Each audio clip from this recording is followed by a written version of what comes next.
Damien, are you worried about Jesse testifying against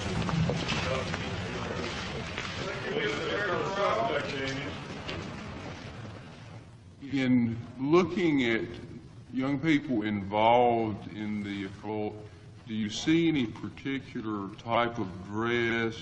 I have personally observed people wearing black fingernails, having their hair painted black, wearing black t-shirts. Sometimes they will tattoo themselves. Do you have an opinion as to whether or not there are occult overtones or evidence of occult involvement in these particular murders? Well, the date being close to Beltane, a holiday, May 1st.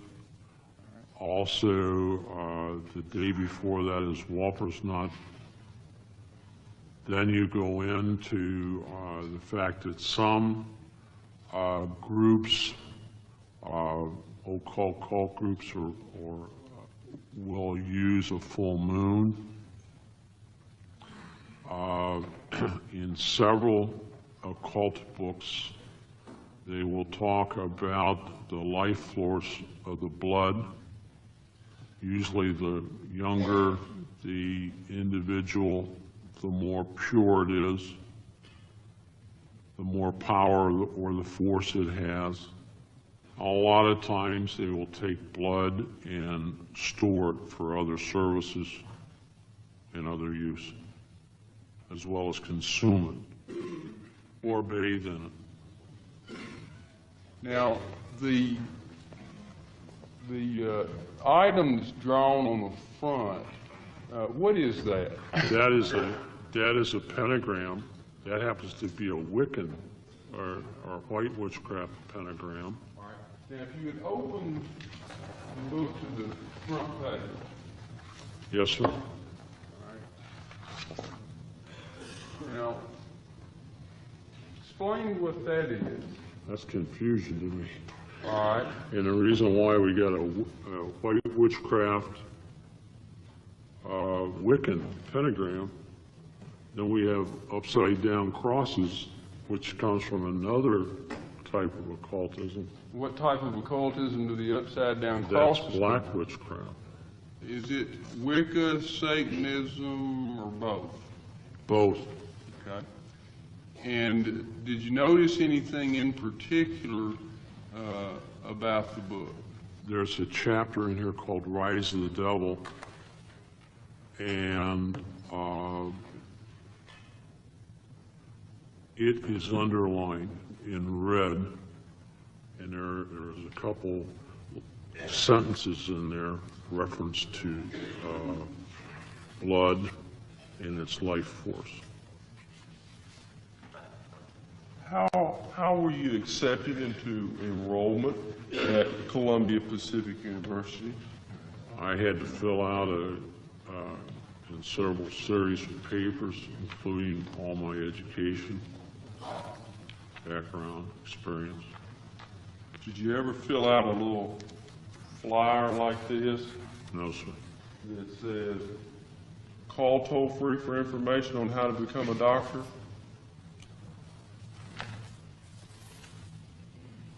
This is a mail-order college, isn't it?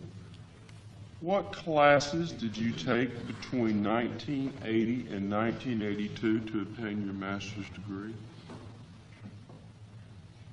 What I classes? testified. I'm asking what classes did you take? I told you, I answered that before, none. You did not take any classes between 1982 and 1984 when you became a PhD. What classes did you take? None. None. Okay. Is it your opinion, and do you want to tell this jury that these crimes were motivated by occult beliefs? Yes.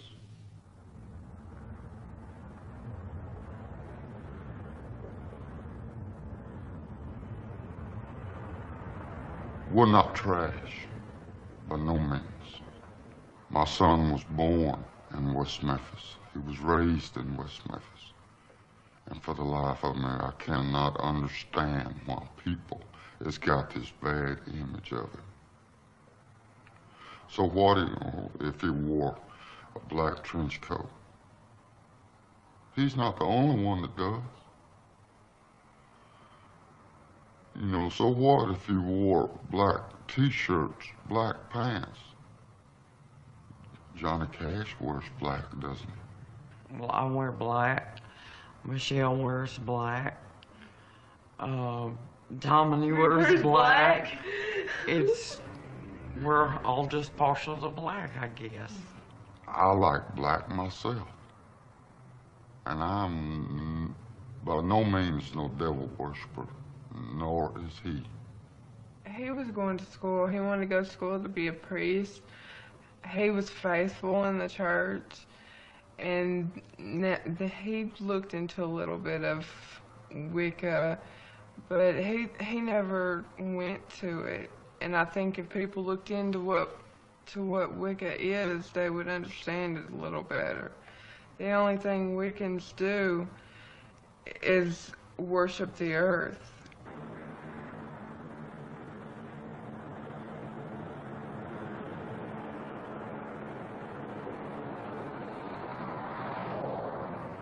People probably think that I'm in Satanism because usually what people don't understand, they try to destroy or ridicule it, try to make it look bad or wrong. West Memphis is pretty much like second Salem. Because everything that happens there, every crime, no matter what it is, it's blamed on Satanism.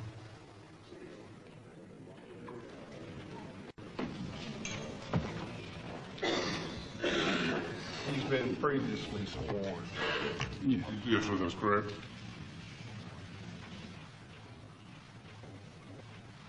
Please state your name for the court. Damian Wayne Eccles. Why did you change your name?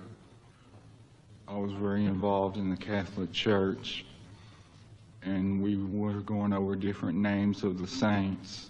St. Michael's was where I went to church at.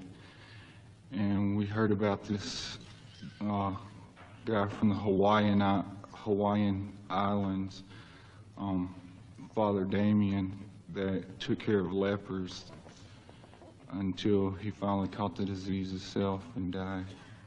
Was that the reason you chose Damien as your first name? Yes, it is. Okay. Did the choosing of the name Damien have anything to do with any type of horror movies, Satanism, cultism, any of that nature? Nothing whatsoever. Okay.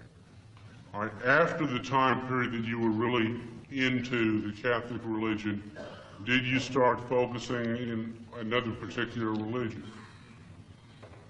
Wicca. Wicca. All right. Could you explain to the ladies and gentlemen of the jury what some principles about the Wicca religion?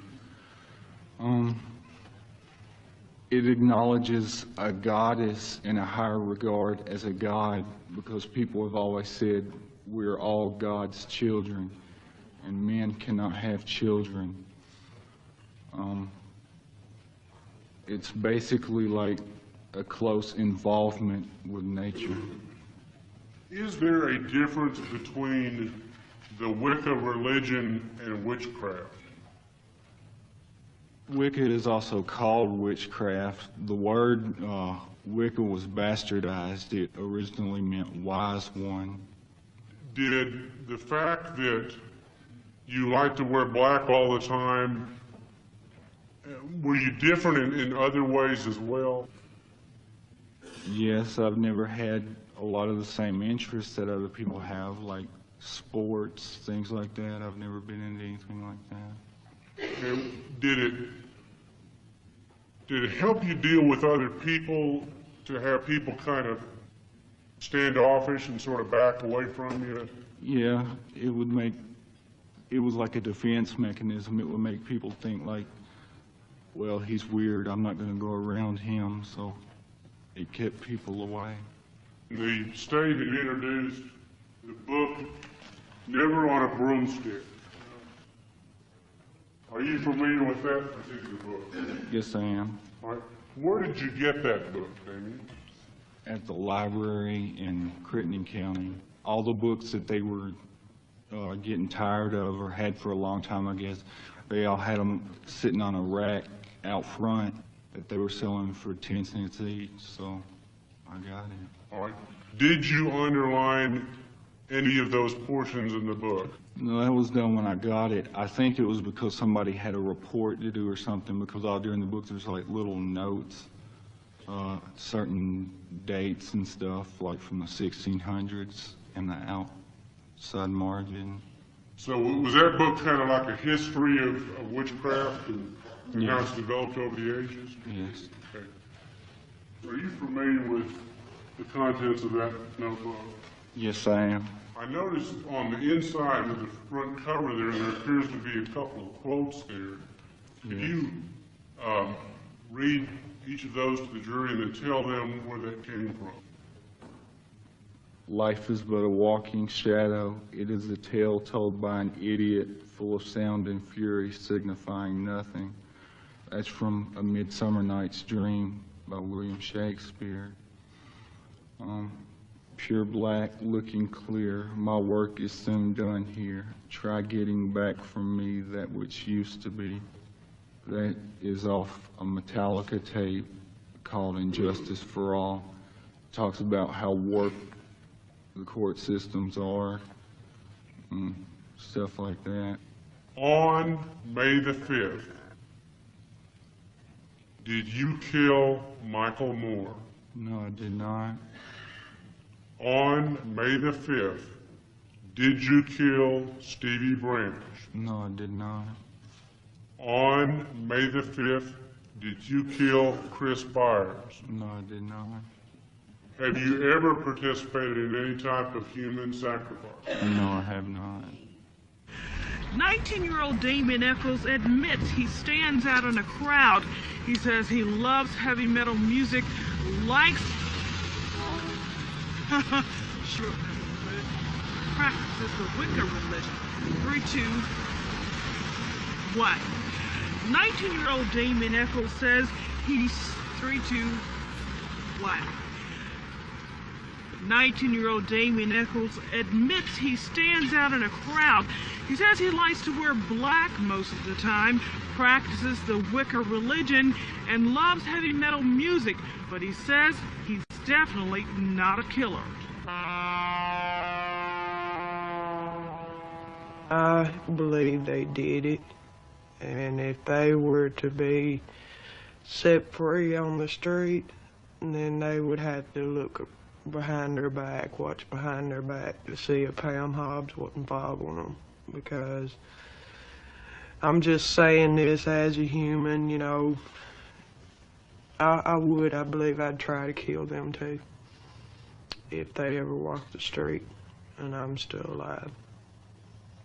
I believe I'd be stalking them to do to them, probably shoot them, and then cut them up. When I was down to the courtroom and Damien walked past me, I wanted to just go over there and take my hand and just claw down his face. Inflict any kind of pain that I could inflict on him. I know eventually we're going to have to forgive him. I know that, and I understand that.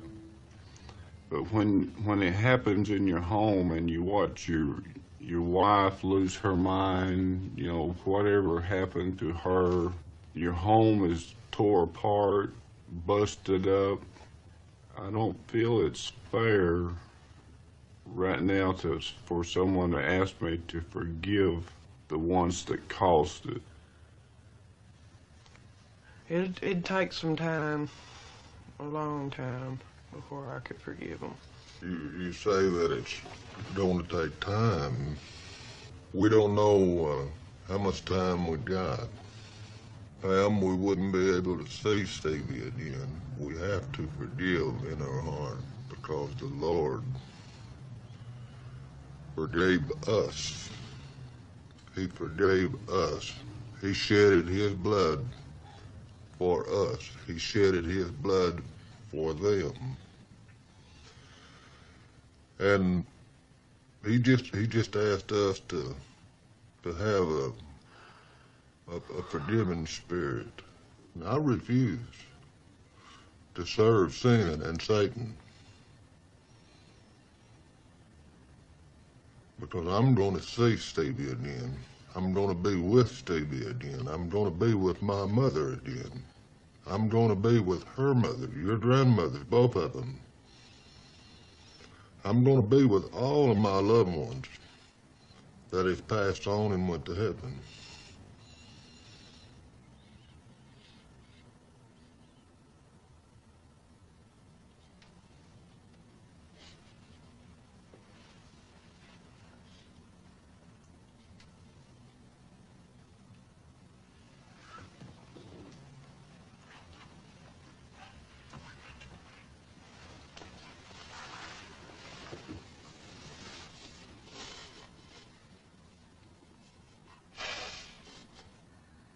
If you could speak to the families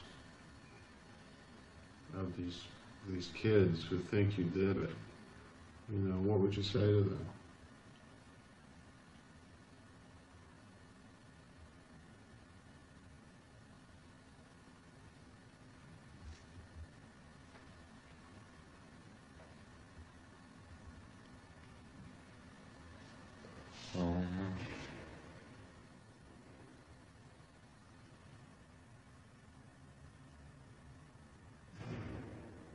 Jason was my best friend. We did about everything together. It was kind of like we even lived together most of the time. Stayed at each other's houses, wore each other's clothes. It was more like we were brothers. We used to go out and snake hunt all the time. Snakes and music were like about our whole life, really.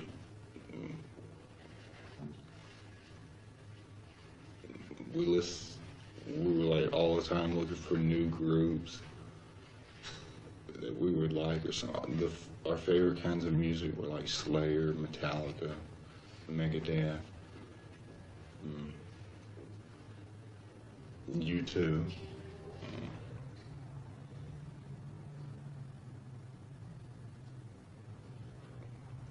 We did just about everything together.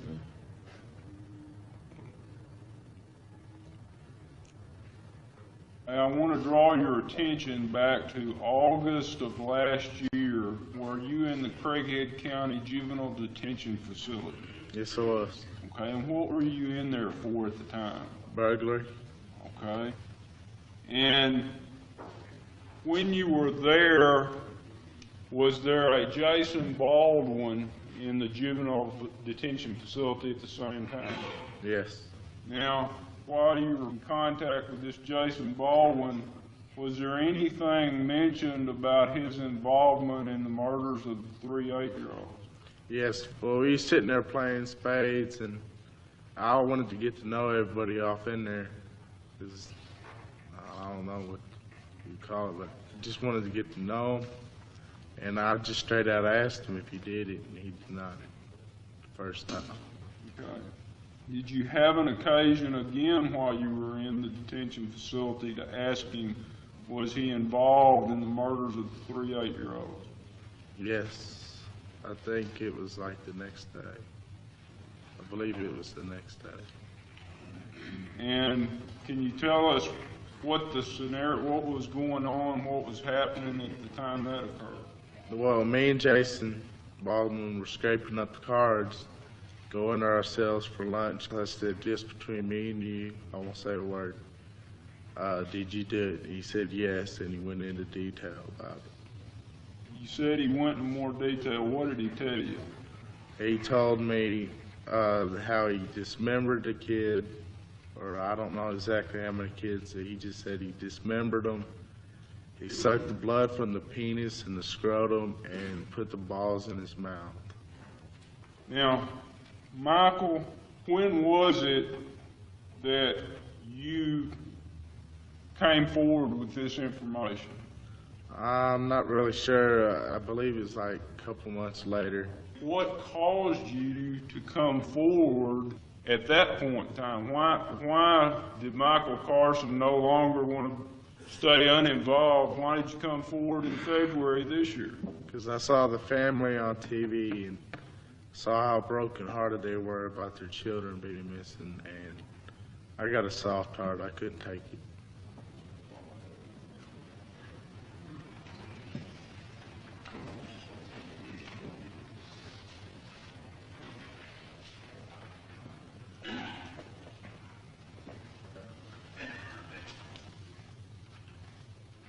Now, he tells you this, and then you're silent from August until February. Is that right? Yes, sir. And then the second conversation you've ever had with this young man in his entire life, he tells you all this stuff. Yes, sir. After he's had one conversation with you. Yes, sir. One day when I was up here in Jonesboro working and phone rings, secretary says, "You won't know who he is, but he needs to talk to you." I pick up the phone. He says, "I'm Danny Williams. I'm embarrassed to tell you what I need to tell you." He said, "But I work with the juvenile department here, and I do drug and alcohol counseling. And there's a guy named Michael Carson who's going to testify that Jason confessed to him in the jail, and I know he's lying." I said, "What are you talking about?" He said, "Well," he said, "several months ago, Michael Carson was one of the kids that I work with. And he and I had a conversation where I told him that this Jason Baldwin had been accused of killing 3 boys and sexually mutilating them. And basically, he gave Michael Carson the details that he testified to at the trial. At the time, Carson says nothing. And then Carson later tells him, he said, "Hey, by the way, Danny, I've telling the police that, Jason confessed to me."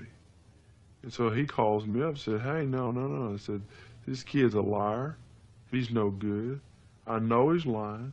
And the only reason he's got this information is because I gave it to him." The counsel of this kid called the prosecution and told them what a liar he was, and the prosecution still used the kid. That's right. And now they're trying to keep out the fact, the background of the kid. Obviously, we want to get that information out, but the judge acts like he may not let us use him at all. We should absolutely be able to let that jury know that he is LSD dependent, because it does affect his ability to recall.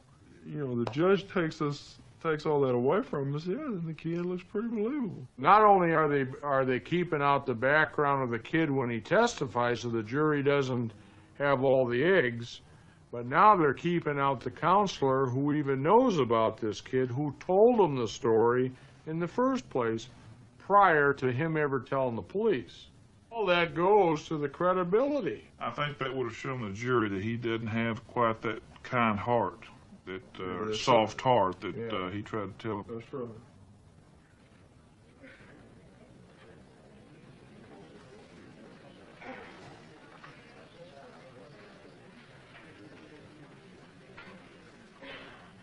Detective Allen, I want to direct your attention to November the 17th, 1993. Were you asked to make contact with some property owners at Lakeshore Trailer Park and also get with the Arkansas State Police dive team?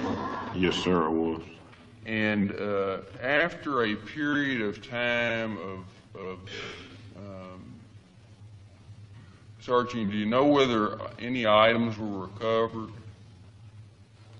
Yes, sir. Mark for identification purposes as State's Exhibit 77, and ask if you can identify that.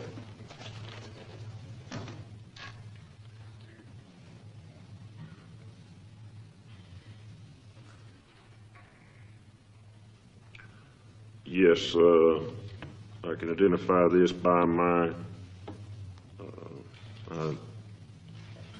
11/17 of 93 M. Allen that I put here. Where did you get the knife? I got this knife from a diver with the state police. How long did this search take place? How long? Yes, sir. From memory, I'm thinking maybe 10:30 a.m. is by the time they got suited up and started to look. You quit it when? They located the knife at 11:35 a.m. So I have or 11:30, 11:35. about an hour. About an hour and a half. Yeah. Are you telling this jury that this knife is the murder weapon? Or is that what you're telling this jury? No, sir, I'm not telling the jury that. Okay, now that we get understand that. What day were these individuals charged? What day did you all charge Damien Eccles for this crime? Was it June the 3rd? Yes, sir. And what day was it that you were out there searching this lake? This was on 11/17 of 93. November 17 of 1993. Yes, sir. That's all. As long as they get an arrest, they don't care. The damn system stinks. They're playing with our lives, and there's nothing right about it. It's kind of like the Nazis, you know, they can just take somebody's word and come in your house and take you away. And basically that's what they did because of what Jesse told them, even though it had all those inconsistencies in it. If we'd had money, you think these three boys would have been picked up? They found people that they knew that didn't have money. Some boys have been in a little bit of trouble. They thought we didn't care, but they were wrong. They were bad wrong.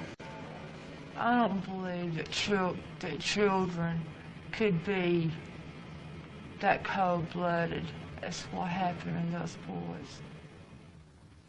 State's Exhibit 67A shows the hog-tying fashion. The hands were hog-tied to the feet behind the back, and this is a photograph showing that, the shoelaces. And that injury, you see, is typical of a belt injury. You know, the belt has a little buckle, and that's what the buckle, that's that little one that goes back and forth to left and right. That's the base of the latch. Here, this red area here, this is the shaft of the penis. And here is where the scrotal sac and testes should be, and they're missing. So what we have is that the skin overlying the penis, the head of the penis, has been carved off. It's gone. It's not there. In layman's language that I understand, with respect, his penis has not been cut off, has it? No, the skin has been taken off the penis. And basically it would take some skill and precision to do that, wouldn't it? I would think so. Okay. If this was to be done, this dissection where the skin is cut off, that would take a very sharp instrument, would it not? I think it would. Okay. Such as a razor. Or a sharp knife. A very sharp knife. Doctor, if you were to do this with the skill and the precision and knowledge that you take, how long would it take you to do that? It would take me some time. It'd take you longer than 5 to 10 minutes. I would think so. And that's in your lab. I would think so. With a scalpel. Is that correct? That's correct. Now, doctor, if we added to the equation that you were in the dark, could you do this in the dark? You, doctor, could you do it in the dark? It'd be difficult. Could you do this in the water? You, doctor, could you do this in the water? I think it'd be very difficult to do. If you were doing it in the dark, in the water, with mosquitoes all around you, would that make it even much more difficult? I would think so.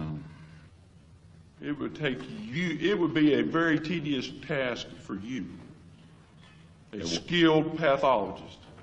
It would. Now, isn't it true, doctor, that people have about 5 pints of blood? A little more than that, yes. Okay. Now, if I poured out 5 pints of blood out here on the floor, you'd make a big mess with it. Yes. And it would be almost impossible to clean it.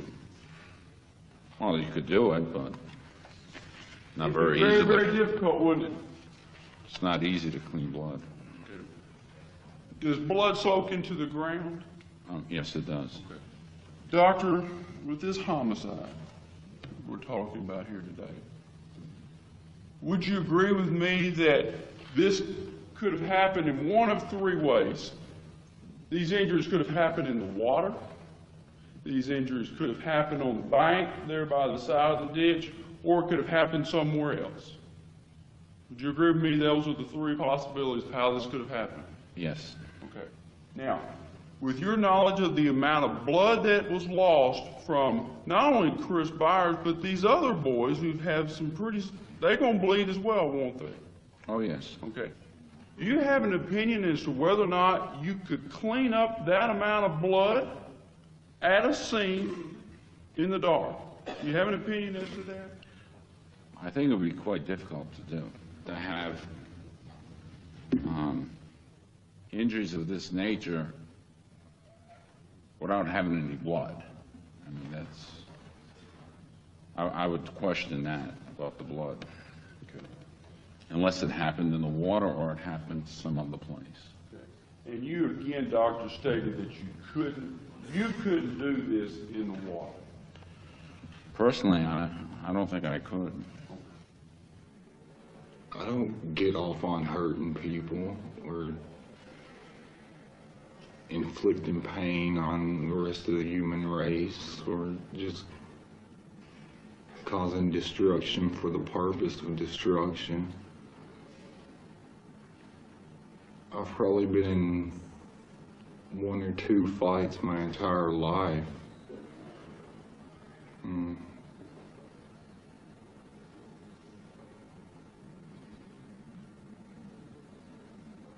especially a child, because they didn't do anything to deserve what they got.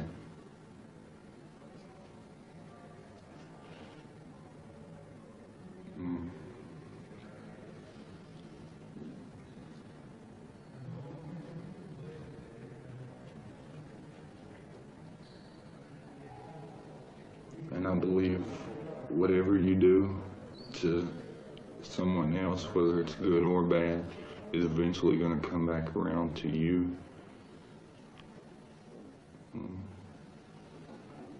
Even the person who did this, if they're not caught and punished, then something will happen in their life where they will be punished.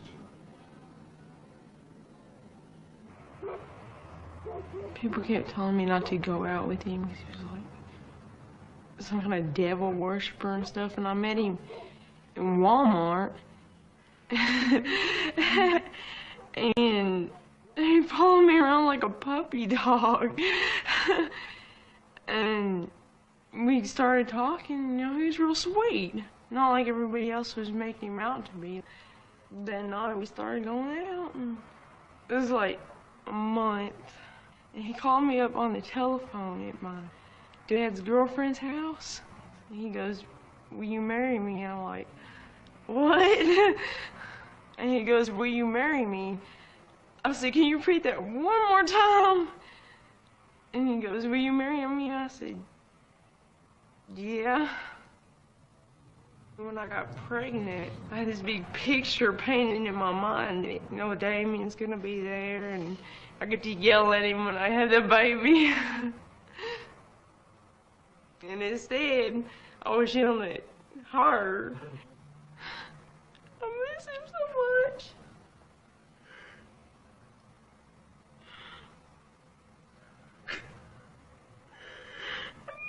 And he hasn't got to see the baby. They won't let him touch the baby. Oh, it makes me so pissed off. I just felt different when he was born.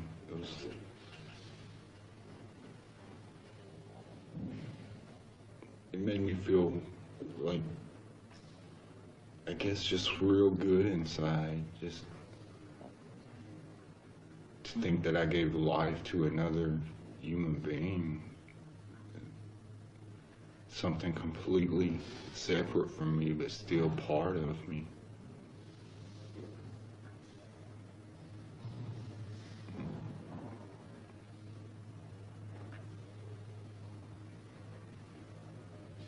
I just hope that I'll be there when he grows up to watch him.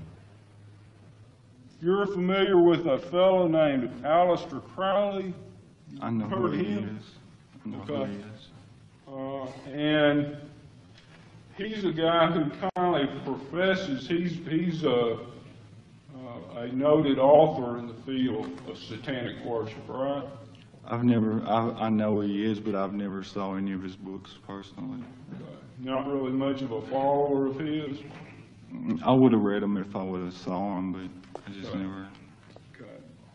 But Aleister Crowley is a guy that, based on his writings, believes in human sacrifice, doesn't he? He also believed he was God, though.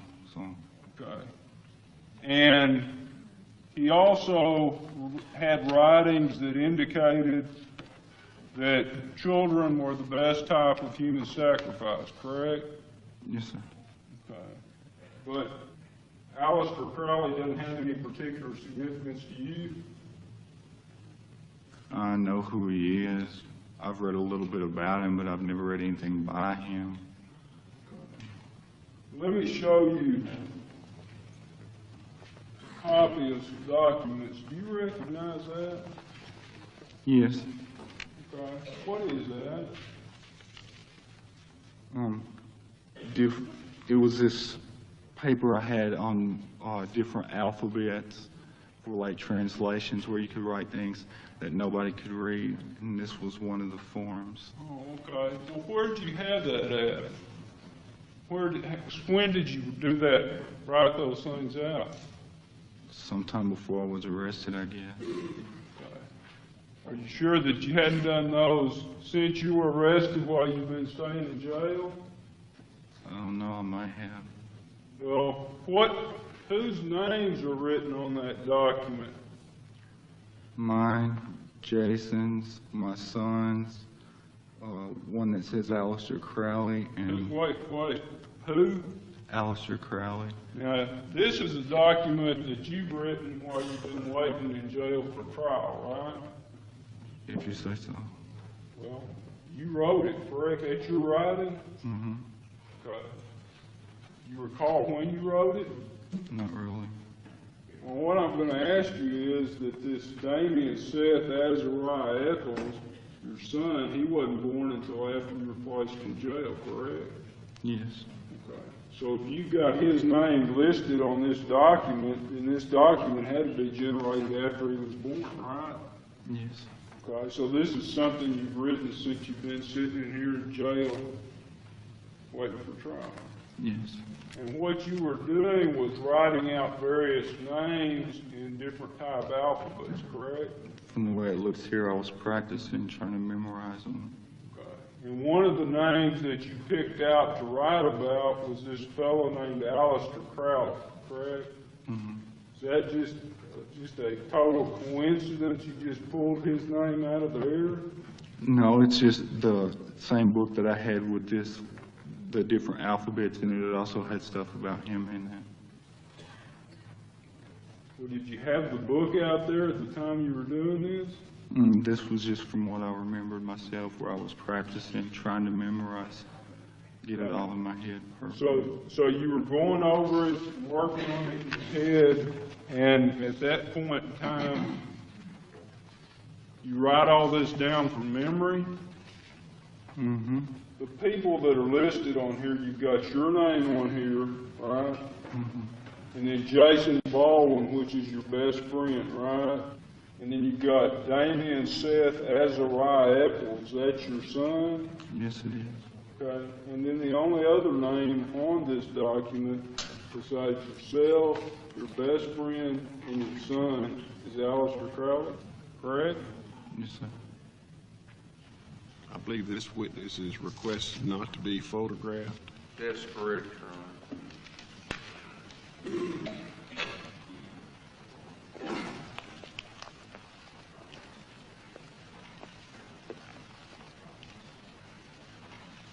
Would you state your name for the jury?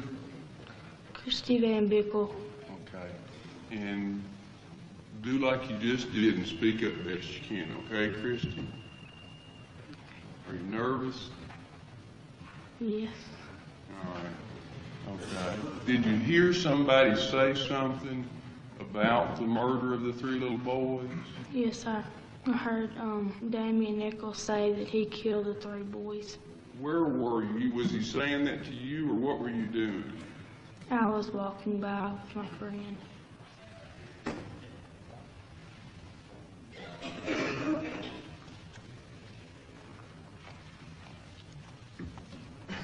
Christy, I'm Scott Davidson, and I've got a couple of questions to ask you too, okay? Okay. Okay. First of all, do you remember what day this was that you heard this? No, sir. That's the first time you'd ever seen him in your life? Yes, sir.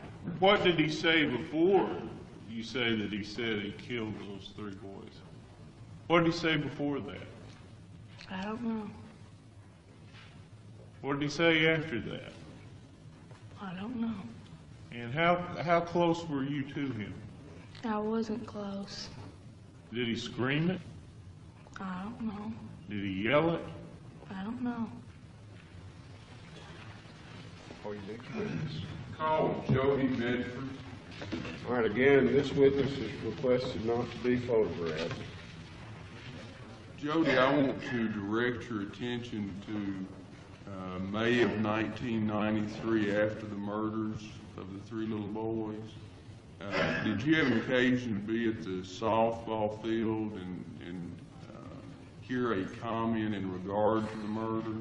Yes, sir. All right. Tell the jury first what you heard. He said I killed the three little boys, and before I turn myself in, then I'm going to kill two more, and I already have one of them picked out. You didn't recognize anybody else that was with him? I saw Jason Baldwin there. Had you heard people talking about Damien before this? Yes, sir. Do you think he was kind of weird or something? Yes, sir, because he was dressed all in black, and his hair was jet black and long and shaved on the side. Margaret, two teenage girls took the stand this morning, and they said they heard Damian Eccles confess to the murders of three 8-year-old boys last May. One of the girls said she overheard Damian Eccles say, "I killed the three boys, and I'm going to kill two more. I already have one picked out." Later in the afternoon, when the defense began presenting its witnesses, Damian Eccles himself took the stand. He said he thought the girls were lying and that they were making up those statements. He also said he did not practice Satanism and denied any involvement in the murders of Chris Byers, Michael Moore, and Stevie Branch.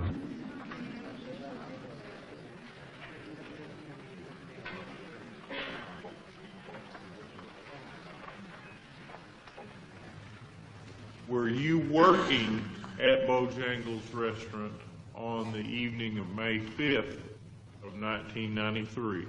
Yes, sir. Could you tell us what happened?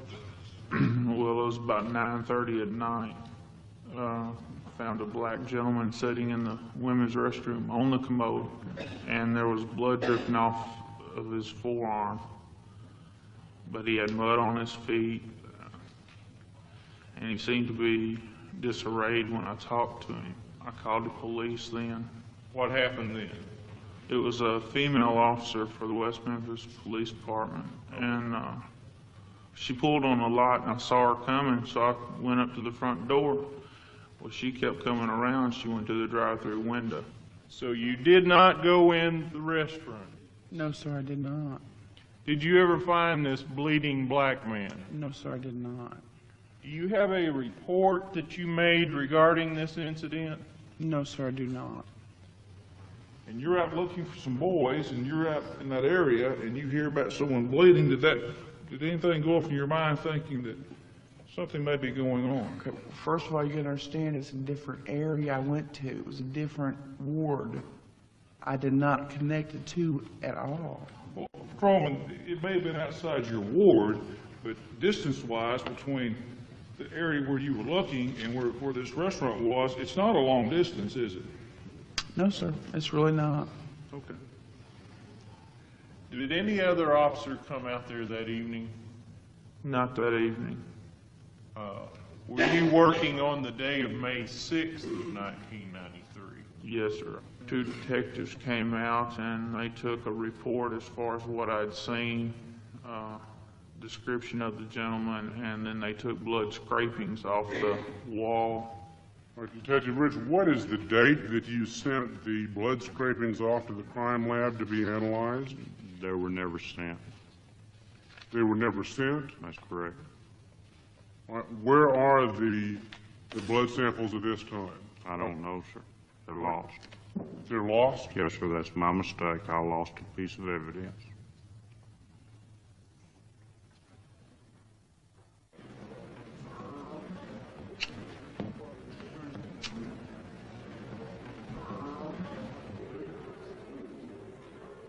Most of the time he came up with the stupid ideas. I guess I influenced him about as much as he influenced me, I guess. Most of the time we didn't really set out to do anything in particular. We just started hanging around and whatever happened just usually happened. Sometimes good, sometimes bad. We were just sitting on the couch watching TV the night we were arrested.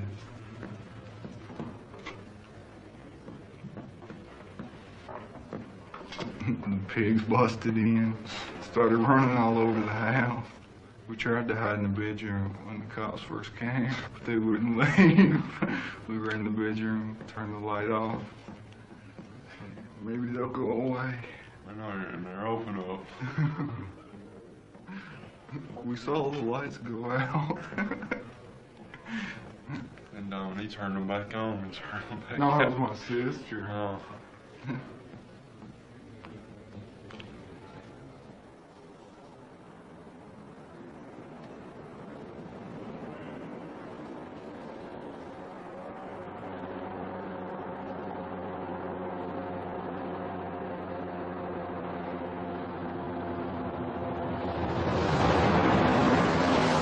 Well, the interesting thing about it is that the one knife that we know somebody owns is the buyer's knife. We know he owns that knife. He's got the motive. His son, who he's upset with, his son was the only one mutilated. The other 2 weren't mutilated. He's got knowledge about the area. He knows when the search is over with. He's big enough that he can carry the boys there and throw them in. He's a jeweler. He's precise enough to have committed that mutilation. All of the pieces fit together with somebody in a different location killing the boys in a different location because there's no mosquito bites on them. So we know that after the boys were killed and during, they weren't outside. They had to be inside because there's no mosquito bites on them.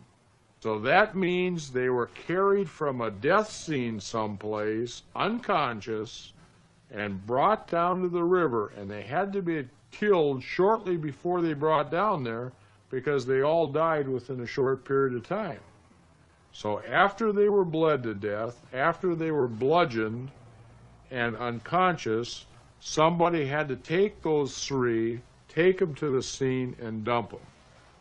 In order to do that, you got to be physically strong enough to carry a 50 to 60-year-old unconscious kid who's hogtied. Jason couldn't have done it. In his best day, he couldn't carry a little baby, those little skinny arms of his. So when we look at this whole thing, all the pieces that they tried to put together, none of it fits with Jason, and just about all of it fits towards a person like Byers. When did you receive that knife? On the, I believe it was on the 8th. I've got it's hard to make this out, January the 8th, 1994. All right, and who did you receive this knife from? I received it from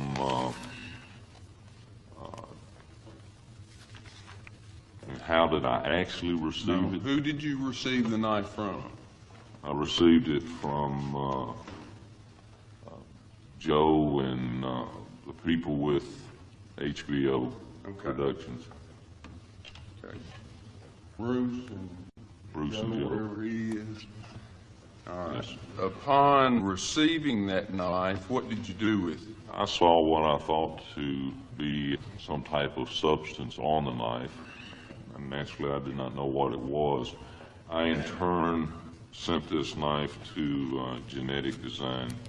When the knife was received by your firm, did you or your lab run tests on that particular knife?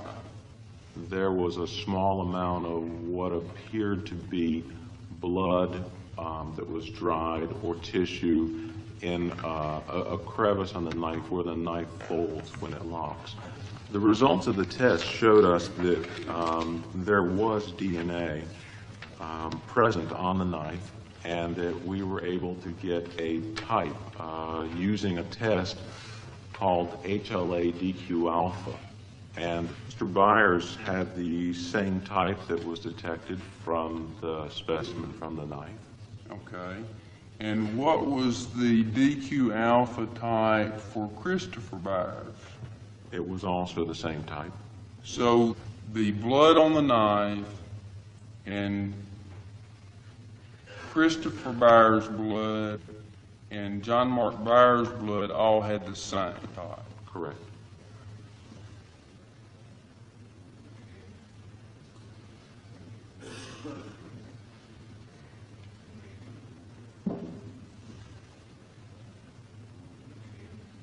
Go ahead and Judge, if I can approach the witness. All right. Take a look at that knife.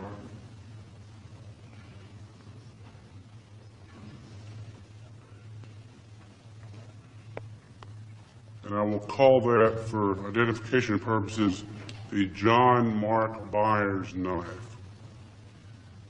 Doctor, did you make a comparison with this knife, E6, and compare that with some of the wounds that you found on Chris Byers? Yes, I did. Does that knife appear to be a serrated knife? Yes, this is a serrated knife. Do you have an opinion if some of the wounds that you found on Chris Byers were consistent with wounds which would have been caused by that type of serrated knife? Well, some of the wounds that have the smaller serrated patterns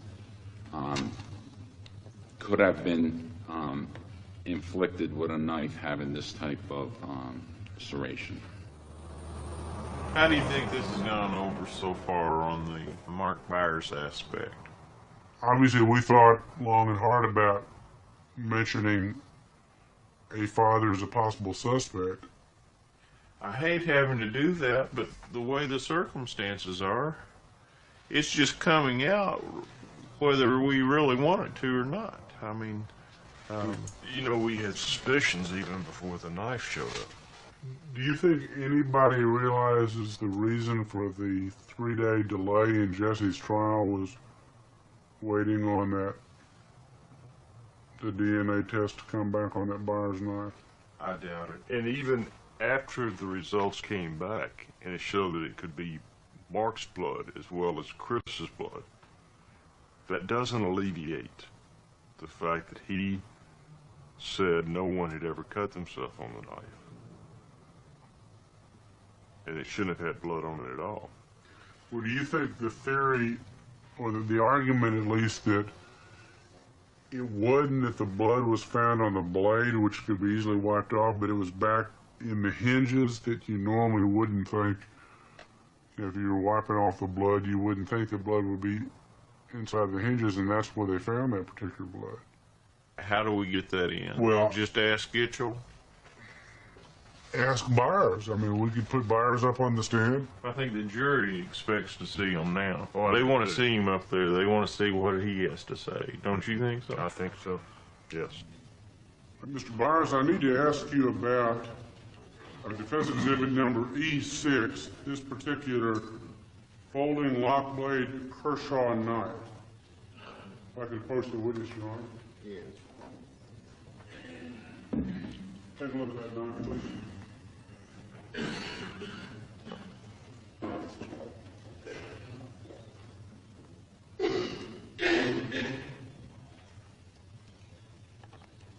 Had that knife ever been used before? Used for what? Used for any purpose? I've had trimmed new toenails with it. I had attempted to trim on some venison that I had. You attempted to trim on some venison. When was it you attempted to trim on some venison? Some time around the Thanksgiving holidays. Do you recall being asked on January the 26th, this is on page 3, by Inspector Gitchell, had you ever taken that knife hunting or used it recently? You remember being asked that question by Inspector Gitchell? Specifically, no, sir. He asked me a lot of questions. All right. Do you remember giving the answer, no, that knife had not been used at all. It had just been kept up, put in my dresser, and I didn't use it, and the reason why was because of the serrated edges. Do you recall giving that answer to Inspector Gitchell on the 26th? No, sir, I don't recall giving him that exact answer. I'm sure his question wouldn't have been asked exactly like your question. All right. Did Gitchell tell you, let me explain a problem we had, and you need to answer this for me. We have found blood on this knife. Did Gitchell ask you that question? I don't remember if he said there was or not. Did you tell Gitchell you had no idea how Chris's blood could be on that knife? Yes, sir, I would not have any idea. If his blood was on that knife, I would not know how it got there. Did you have any idea how human blood was on that knife? Well, yes, I would have an idea. I cut my thumb. All right. Isn't it true that you never told Inspector Gitchell on January 26th that you ever cut your thumb with that particular knife, did you? Yes, sir. It seems like during the course of the day I did tell him that. Okay. Was that during the taped conversation, or was that after? I don't remember. Okay. On the top of page 8, you recall being asked the question, I have no idea how it could have any human blood on it. You recall giving that answer? Yes, sir. Then do you recall stating, I don't even remember nicking myself with it, cutting the deer meat or anything? Is that the answer you gave? Yes, sir. And is that the truth? At the time when he was questioning me, I I might not have remembered. We were getting ready to go into a trial. Did you remember on this date cutting yourself with the venison or not cutting yourself? The date that Gary questioned. The date that Gary questioned, yes, sir. I might not have remembered it at that time when he was questioning me, but I could have remembered it later on in the day and talked to him about it. Okay. Earlier that afternoon, had you given Chris a whipping? Approximately around 5:30. And this was about 5:30, and was this with a belt? Yes, sir. And approximately how many times did you hit him with the belt? I spanked him 2 or 3 times. And what part of the body did you spank him? It would have been just on his behind. Was he wearing his pants, or did you have him pull his pants down? No, he had on blue jeans. Oh, okay. Myers, the judge back there during that last recess before you were recalled here says that you have a brain tumor and you're being treated. Do you want to talk about that? Is it true? It's been rumored since corny. Yes, I have a brain tumor. And you're being treated? Yes, I'm being treated for it. I need to ask you one question, and I hope you won't get angry. But has this even the suggestion that you may have had something to do with the murder of these boys caused any problems within your family or with any of the other victims' families? No. They all know the truth, and no. Did you have anything to do with these boys' deaths? No more than you did. Coleman says you're buying a new house. Is that right? You're leaving West Memphis? I didn't say that. Coleman did this morning. Okay, he said that's why you were leaving. You know, we might try to move. Out of West Memphis? Well, somewhere. I mean, you would probably want to move. You know? Could you say where you're going to move? You want to say? No. Let me ask you a question, Mr. Sullivan. Would you want to live in a house that your baby died in less than 3/4 of a mile from it? I wouldn't, no. No, okay. That answers the question. Come on. You're talking about your whole family, though, right? You're not just talking about you. You would move and leave your wife and children somewhere, would you? Not if we were going to stay together, no. Okay.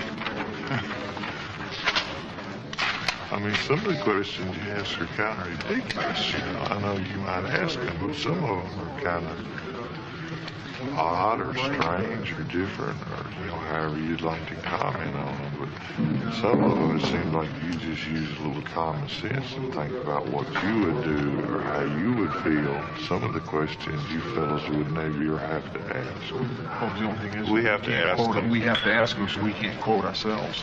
We have to. I know, but then a lot of times things are printed in the paper that people did not say. In the news media, I'm not stating which individual, says they got it from a confidential informer. You don't have to turn your confidential informer over. When your confidential informer is your imagination. Well, you know, there's a lot of things that's printed in the paper that people did not say. But the media has the rights to print what they want to print. You know, victims don't have any rights.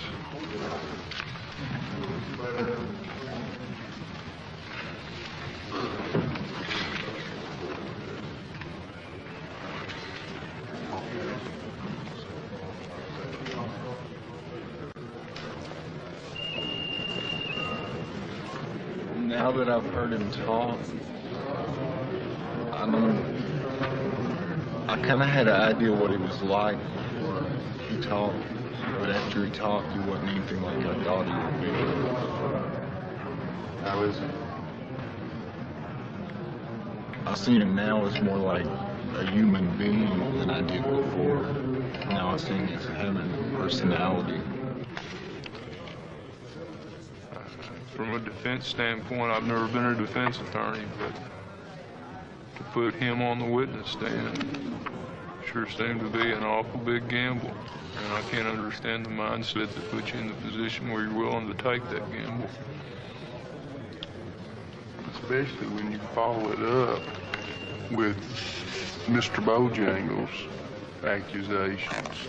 It doesn't make any sense. Because to me, if I were on the jury, it would look like just something desperate. You know, they're going to cast blame on anybody and everybody they can. Of course, and the defense didn't have the guts to actually ask him, did he do it?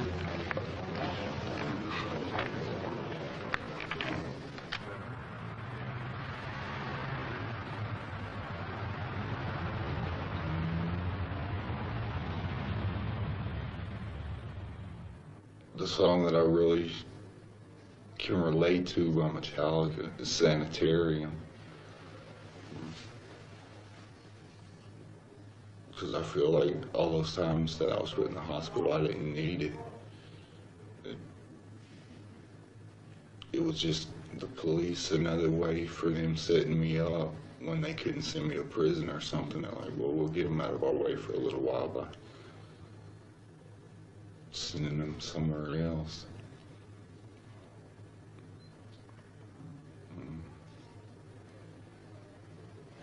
I like Metallica because all hard music like that, because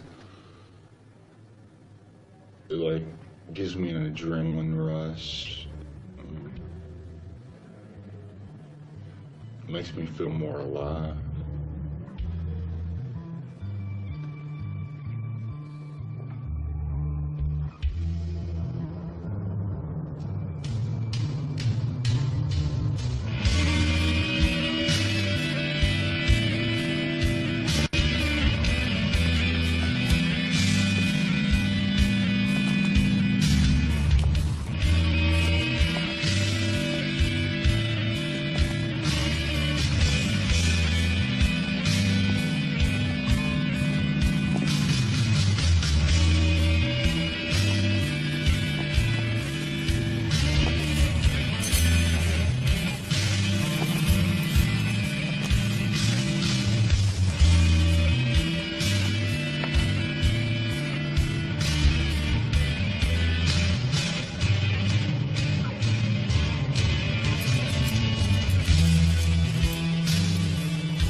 Now, during the course of talking to Mr. Eccles, did you ask him who did he think did it and why? In one area, he says he had an opinion for who could have done the murders as being someone sick, and that it was some type of thrill kill. He also stated that the penis was a symbol of power in his religion, known as Wicca. He also stated that the number 3 has a sacred number in the belief. And did he tell you anything about demonic forces? Yes, sir. He said that all people have a demonic force in them, and that a person would have no control over that demonic force. Mr. Eccles was not the only person that told you that the kids probably died of mutilation, was he? No, sir. And when Mr. Eccles, you asked him something to the effect of what type of books did he enjoy reading? Yes, sir. Okay, and he told you, I think it was Anton Levy and Stephen King? Yes, sir. Okay. Now, in your opinion, is there anything unusual about those being the type of books that Mr. Eccles likes to read? Anton LaVey is a book of satanic rules and involvement. Stephen King seems to be horror movies, horror books. And if you're asking if I felt that was strange, yes, sir, I did. All right. Now, let me refer you back to your statement that you gave Officer Ridge. Did you tell him in that statement that you had been a member of a white witch group for 5 years? No. Okay. I've never been a member of any group. And so if he put that in his report, you're saying that's inaccurate? Yes, I am. He made that up? Yes, I am. On question number 9, how do you think the person feels that did this? The answer was probably makes them feel good, gives them power. Now, I guess Officer Ridge said that too. No, I use common sense on that. Okay. If someone was doing it, then they must have wanted to. And if they were doing something they wanted to, it must have made them happy. I don't think they were doing it because someone forced them to or because they didn't want to. So in your mind, the person that killed these 3 kids, it's common sense that killing 3 8-year-olds would make you feel good. Whoever did it, it must have. Did you also tell him that each person had a demonic side to them? I believe every person has a good side and a bad side, yes. Well, were those your words when you referred, when he's got written down here, he stated that there was no control of the demonic portion of people? He asked me, did I think there were some people that could not control that side? I said, yes, I guess there is. It also states that Damien stated that the younger the victim would be more innocent, and in turn more power would be given the person doing the killing. Right. Okay. Did you say that? Yes. Okay, those are your words. Mm-hmm. Did you pick that up when you were studying to be a Catholic? No. I saw that on several movies, books. Question number 11, when he asked you, how do you think they died? And its answer is mutilation, cut up all 3, heard they were in the water drowning, cut up one more than the others. Is that, again, what Officer Ridge said and you just agreed? No, I had saw that on TV, newspapers, people talking. And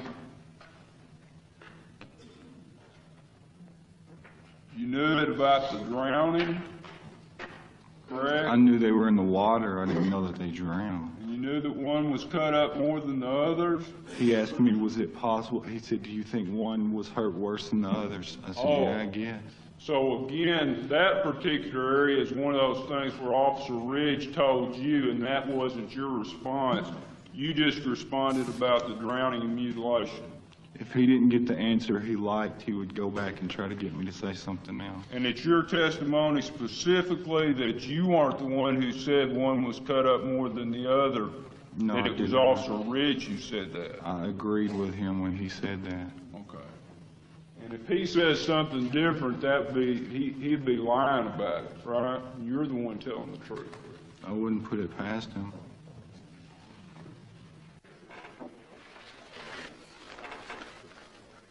Damien, we're getting close to the end now.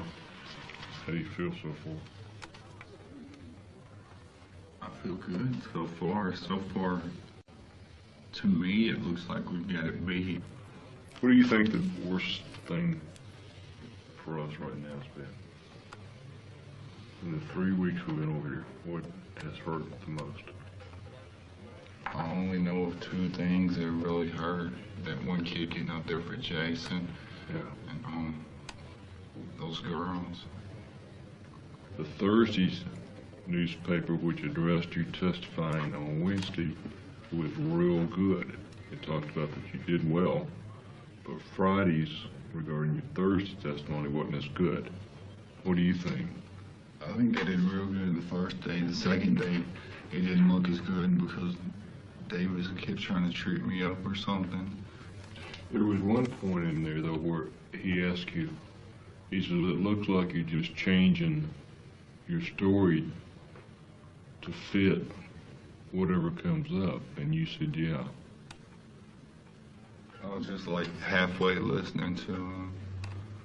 After I was real nervous when I first got up there, enough to keep my attention focused and everything. But after I was up there a few minutes, just started daydreaming. Daydream.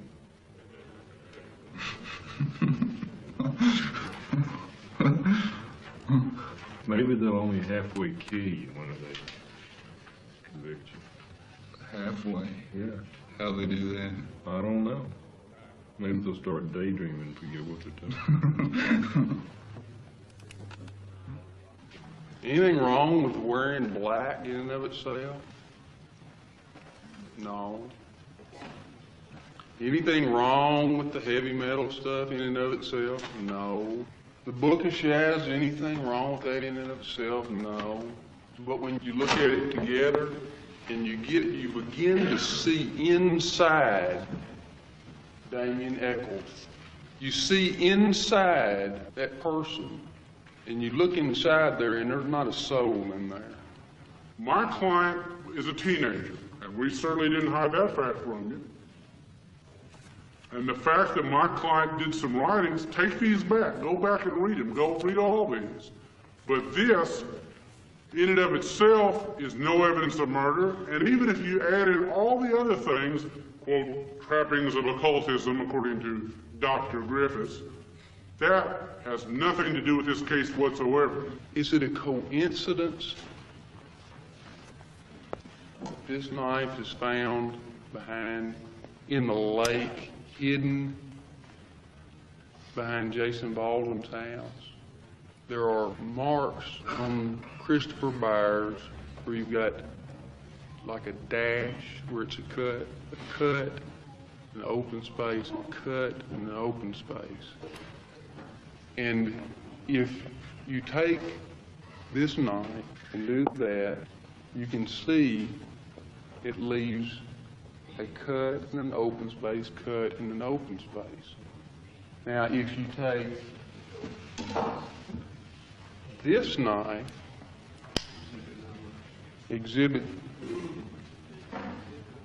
Defense Exhibit 6, and even with the slightest pressure, it makes a straight line. Crime scene. It doesn't fit for a kid to bleed to death and not leave a drop behind. For all the other injuries to their faces, these other injuries are going to bleed too. And there's not a drop of blood? Not a drop of blood? Look at history. Look at hundreds of years of religious history. There have been hundreds of people killed in the name of religion. It is a motivating force. It gives people who want to do evil, want to commit murders, a reason to do what they're doing. Satanic panic. Yeah, that's a scary thing. But it's a scarier thing to convict someone with no evidence. If you can't figure it out, if it doesn't make sense, let's call it a cult killing and find somebody weird. Find somebody who wears black. If they left one thing go by the wayside, is that there's nothing that links Jason to these activities. Not one witness says that's what he does. That's his beliefs. We don't have a writing, not a drawing, not a picture, not a person, nothing links him to it. That doesn't matter. That doesn't matter to them because he's sitting over there with Damien. They want you to convict him. Guilt by association is a horrible thing.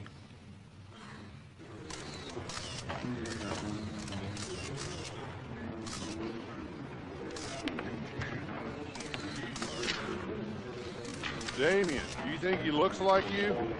I don't know. Not really. I think he's got Dominique's ears.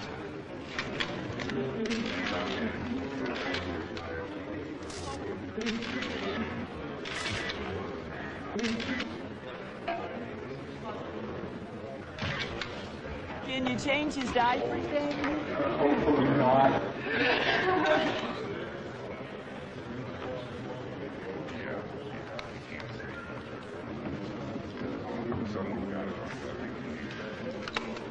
So do you think you'll be spending more time with your child, Damien?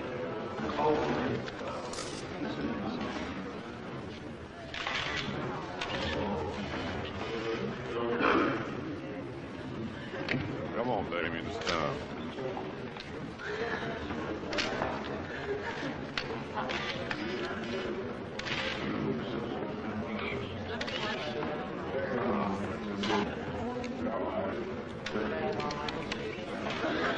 There's nothing in there but a little old room with a window.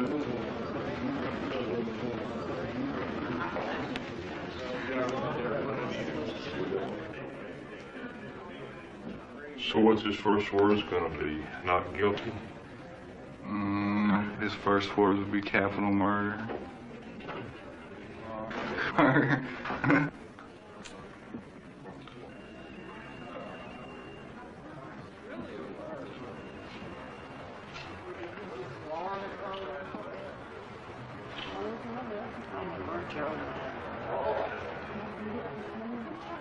What's it feel like to go through a month-long trial accused of something you didn't do? Horrible.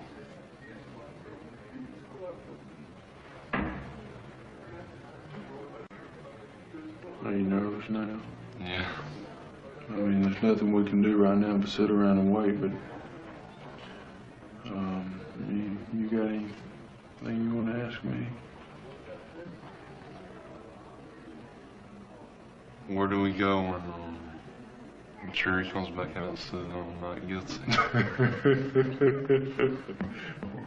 Well, where do you want to go? Where do you want to go? Disneyland, maybe? Would you? Would you like to go to Disneyland? Have you ever been anywhere out of? Have you ever been on a trip at all? Heber Springs. Heber Springs. Well, I tell you what, my man, it'd be a joy to take you. Would you like to go? You would, wouldn't you? Yeah. Do you understand now why we didn't want you to testify? Yeah. And you see how it hurt Damien?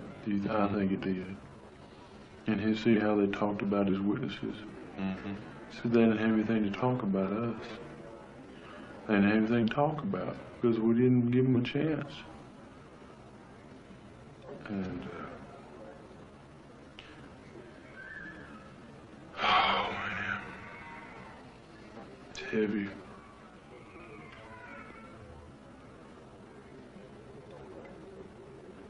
Do you think that this will change at all?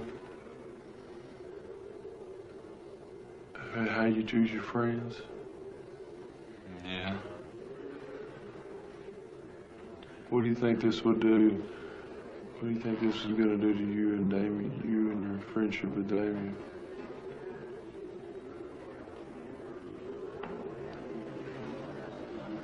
Stop it, I guess. Would you stop being his friend? I wouldn't be his enemy, but after this, probably wouldn't be around her, but You heard what was said about him. Do you think you could have done it? about what they said. Yeah, do you think he could have? Do you think Damien could have killed those little boys?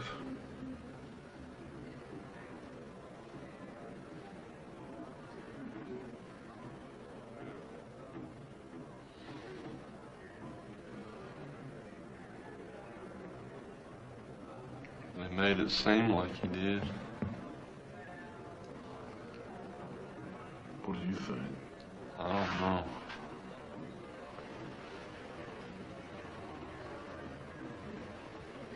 If you were on that jury, would you have a hard time letting him go? Based on what you heard? Yeah.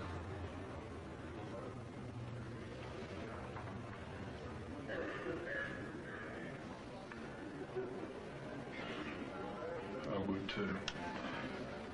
Would you let yourself go?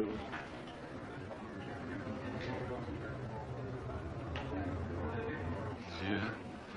If I was up there, I'd let my son go definitely. That's what I wanted to hear. Because you know you didn't do it, don't you? Yeah.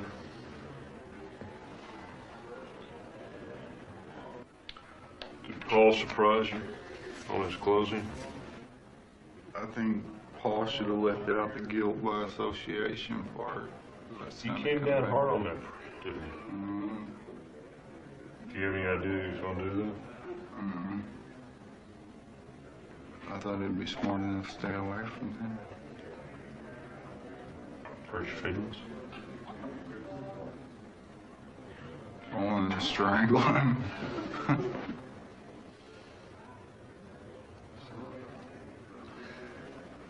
Were you watching the jury? Mm-hmm. How do you pick it? With my finger? No.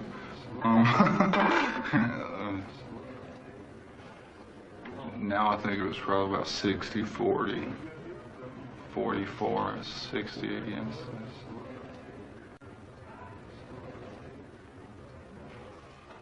If you get out of here, you going to buy a beer? The whiskey. A beer. And what about the Bojangles chicken?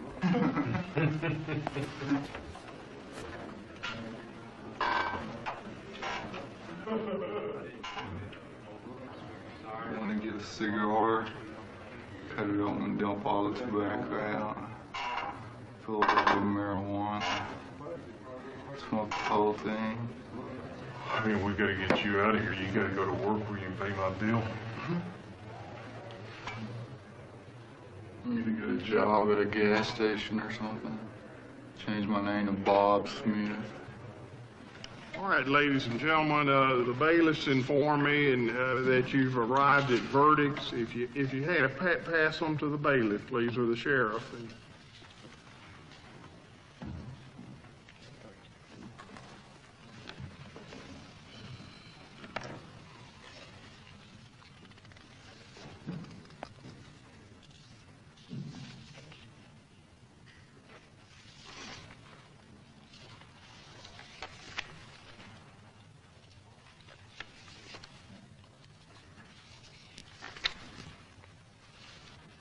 The first verdict reads as follows. We, the jury, find Damian Eccles guilty of capital murder in the death of Stevie Branch. We, the jury, find Damian Eccles guilty of capital murder in the death of Chris Byers. We, the jury, find Damian Eccles guilty of capital murder in the death of Michael Moore. We, the jury, find Jason Baldwin guilty of capital murder in the death of Chris Byers. We, the jury, find Jason Baldwin guilty of capital murder in the death of Stevie Branch. We, the jury, find Jason Baldwin guilty of capital murder in the death of Michael Moore. All of the verdicts are signed by the foreman. Ladies and gentlemen, it's necessary at this time that the court poll the jury as to all 6 verdicts. So when your name is called, if these 6 verdicts represent your individual verdict, then answer yes as your name is called. Juror number 1. Yes. Juror number 2. Yes. Juror number 3. Yes. Juror number 4.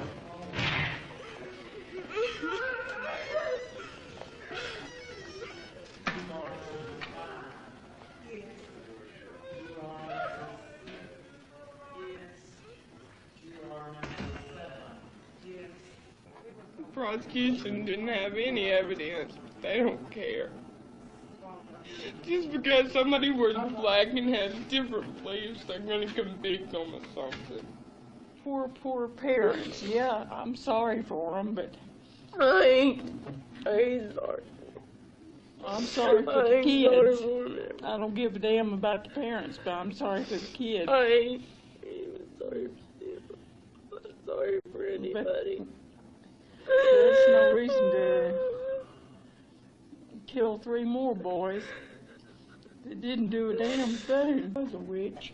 Talk about a spell on somebody. Boy, I'd put a good one on. I guess Gitchell goes out with a big bang because you know he's fucking gonna retire. He's already said he was gonna retire. Now he's probably gonna run for office. I got an office for him. Mayor of hell. As far as I'm concerned, West Memphis can go to hell. West Memphis is hell. I have put my 20 years in, and hopefully this is the last case I'll have of this magnitude. Hopefully it's my last case. And I'm leaving on a high note, so there's no better way to leave than your head up high and proud. Well, I'm not surprised. That's what you're asking. You know, I told you earlier I thought the evidence was more than sufficient to make those findings. They won't kill no more babies. No more babies will they kill. Let's go.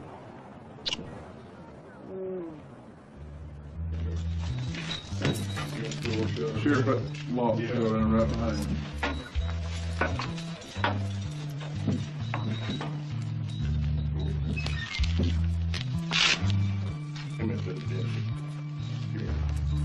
The black one, the blue, blue, blue, yeah. All right.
You don't get out. I know.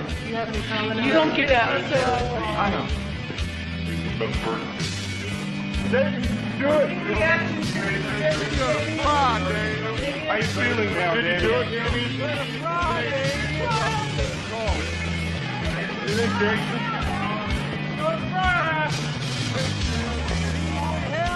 We know you're innocent, Jason.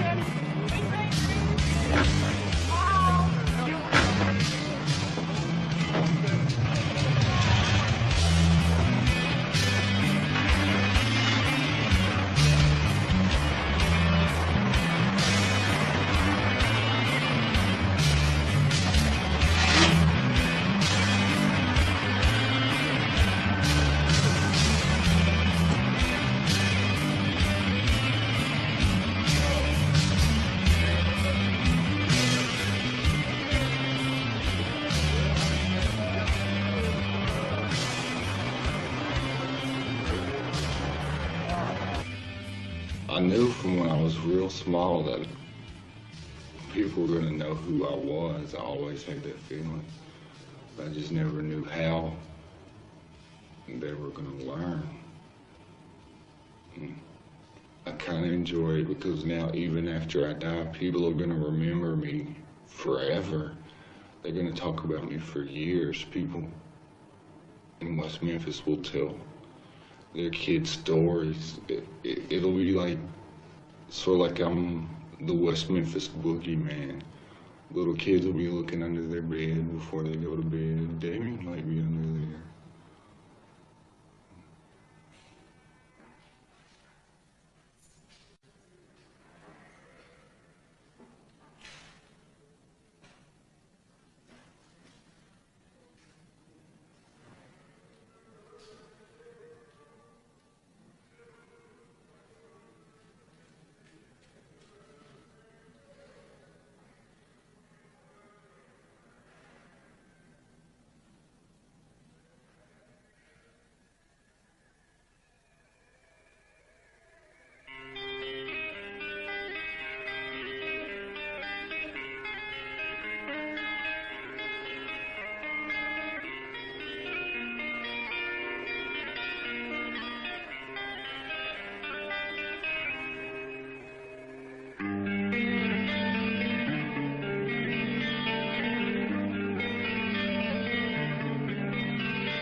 Unlike other, less cunning predators,